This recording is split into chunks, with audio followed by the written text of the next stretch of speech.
Making perfect sense of present perfect tense. Regular verbs. Hello there, English language learners. Welcome back to another exciting lesson on English grammar. Today, we are delving into a very important aspect of the English language, the present perfect tense. Specifically, we'll be focusing on its usage with regular verbs. So buckle up and get ready to master the English language like never before. First off, let's clarify what we mean by a regular verb. In English, a regular verb is a verb that follows a predictable pattern in its different forms. Specifically, we form the past simple and past participle by adding ed or d to the base form of the verb. For example, the verb walk becomes walked, and play becomes played. Now, let's understand what the present perfect tense is. This tense is used to describe actions or situations that have a link to the present or have an effect on the current moment.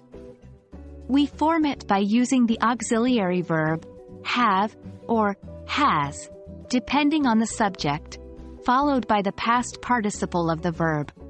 For regular verbs, as we've just learned, the past participle is formed by adding ed or d to the base form. Let's combine these two concepts. When using regular verbs in the present perfect tense, we add ed or d to the base form of the verb and use it with have or has. Here are some examples. I have worked all day. She has finished her homework. They have watched the movie already. Each of these sentences represents an action that has a connection to the present moment.